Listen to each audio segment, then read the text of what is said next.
All right, so I shared a video this morning, scheduled to actually release today, about gaslighting and applied behavior analysis, because over my past, 3 years of running this channel, it's a little over that now, I've experienced a number of different situations with that I would characterize as gaslighting 100%. If you want to check that out later, you can go check that out later. First of all, overwhelming support via text this morning, as well as direct messages and stuff that have come in, comments. I really appreciate that. Like, I cannot say enough that the 200-300 people that I've heard from over various different mediums, in comment sections and direct messages and emails, like that's super reassuring, and I can't say how much it means to me. I'm gonna work on replying to everything over the weekend. I took a day off. I might be sunburnt and a little off today because I was taking a day off to go hike and snowboard. I've also engaged in like 2.5 hours of cardio today, so I'm a little off. So just a heads up. Now, the next thing is just a quick, like, I'm okay, I'm doing good. When I made that video, it was, I guess, what's the word? It was influenced by some events that happened in January. Same time when that was going on, I contracted COVID. It was just like a mess of like 3 weeks. And the way that I go through things, at least myself, is like I deal with it personally with my close inner circle, and then I potentially decide to share something. This one I sat on for 3 or 4 weeks. I didn't know if there was anything worth sharing, but for me, the thing that I hated most in behavior analysis was like when I wasn't warned of some sort of like how it really works in our field. And this was one of those circumstances of like, there are good faith actors and there are bad faith actors. And sometimes they're the same person, and sometimes they're the people you look up to, or they're the people on ethical boards. And like, it's really messed up. And so as a result of realizing this over multiple times over the last few years, in the most recent one, I was just like, I'm going to put something out there that's like how I actually feel about things, but also saying, watch out for this. And unfortunately, I can't share more details, because if I do, that gets hit with cease and desist letters or other statements of libel that are like not true, but like, money wins in this society, and like legal issues are not things that I want to be dealing with. So take it at face value, obviously. What's like super ironic about this is I recorded that on Tuesday, edited it, and scheduled it to release Wednesday for Friday. That's just because I do one a day. There was no particular reason or order. And set it, upload, and Thursday morning, 8:58 a.m. Pacific time, I get an email from Facebook that there's changes to my Facebook page for the Daily BA, because over 230 people on Thursday reported it for fake news. And what's crazy is, I know that you rent this space. So first of all, like, I understand that you're renting space on somebody else's platform when this happens.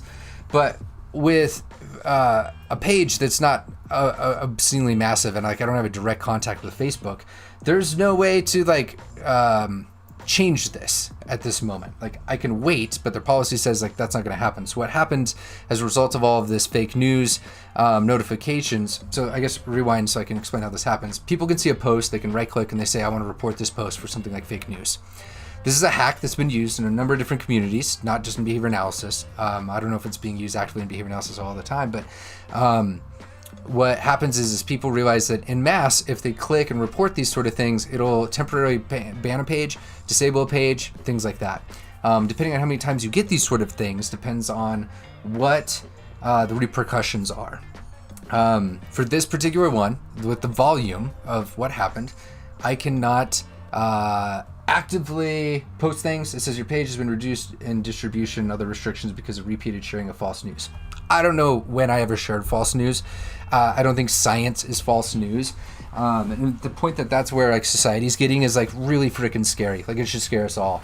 And so those 230 reports happened on Thursday. Remember this gaslighting thing, and like the exact thing that I posted about today is like this happened Thursday. Like this original event happened in January, the most recent of them, of the gaslighting attempts, and then on Tuesday I record this. I decide to upload it. Thursday this all goes down. Friday I'm like, well, this is still relevant, I guess, and like it goes out, video goes out. So while there's all this overwhelming support, what's happening is the small vocal minority that wants to impact things like this channel or impact things in behavior analysis that are putting in a good light like I do here.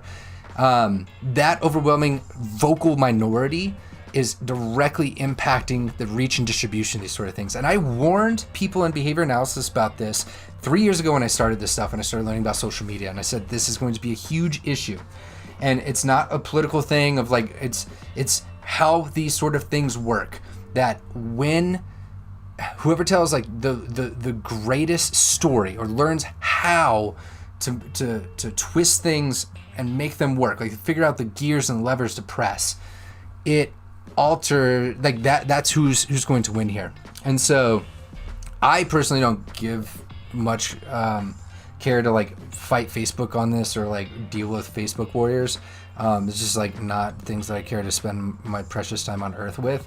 So as a result, I've got the 230 complaints that are like feedback here from Facebook, which I don't know who they are. I'll never know those sort of things. But I do have some shared Facebook posts in other groups inside and outside of behavior analysis of people saying let's coordinate and do these sort of things, like 100%. You can go find them. There's a popular occupational therapist that is on Facebook. I don't know how popular. I don't even know the person. But if you search around, it's been trending in the little AVA communities today. You can see those sort of things. So that is I guess the status of Facebook and what's happening here. And it's just so ironic that it has to happen after I've recorded this video about gaslighting and this very sort of issues. And so things that I'm considering doing as a result of this is where I want to get to. But I want to underscore, I guess there's two things. First of all, the people that commented, people that showed up tonight to like listen in, I really appreciate the support, like 100%. I cannot say that enough. The issue is that we have a small vocal minority that's like directly impacting the reach and distribution, and like my efforts then aren't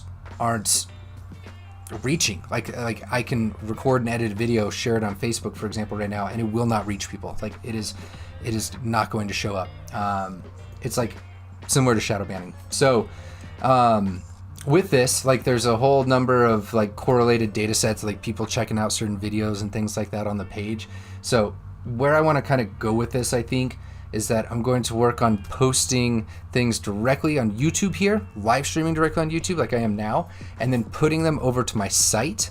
I don't think I'm going to pay any attention to Facebook and like cross-posting. Like it's not worth the effort. So part of this video is to say, if you like the stuff that I'm putting out there, follow on YouTube, as well as I'm going to have a link. It's down below for my newsletter on the website. You can either check out the website whenever you wish, or you can sign up for that newsletter. I have to add in this context that this newsletter was set up to where originally I wasn't going to advertise or like self-promote those sort of things, but I'm going to hit that newsletter up, say, here's your unsubscribe. Things have changed and I need to actually use this as a distribution method. So that's like the changes that are going on is like because of what's happening on Facebook and the distribution reach, which mind you is also owned by Instagram. So like overnight, both of those pages are like no longer useful. The 20,000 people that follow across Facebook and Instagram, like I can't reach you on those channels. So I need to rely on YouTube and my website. And then I'm also looking to alternatives of where I can reach. This is part of what happens when you create stuff online. Like I said, I'm renting space from these places. I get it. I'm not big enough to be able to talk with these people and like explain myself and like try to change these sort of things. So I'm gonna look to alternatives, and I'm looking forward to the day in which a Web 3.0 shows up. Like the blockchain technology and the tools that are being developed in the cryptocurrency world are designed to where they will help prevent things like this from happening, and I'm so excited about those. But yeah, that's I guess my 10-minute rant, it looks like, or 12-minute rant of what's going on. In short, the TLDR is that people have learned how to report things as fake news that aren't fake news or false news, because I'm not even a news page on Facebook. And what happens as a result of that is I can no longer use that as a distribution method, both Instagram and Facebook. And the ironic part of this, like I said, was that I had posted this gaslighting video, or I recorded it today, but I recorded it on Tuesday, and it happened on Thursday, all this Facebook stuff. And so that's, I guess, some of the context as to the video, what I think I can do next. But Facebook is going to be quite quiet, it looks like, because it has been completely cut off. So sorry, but this is what happens when we have a very small vocal minority that people are afraid of or don't want to necessarily investigate, or whatever the heck's going on over there.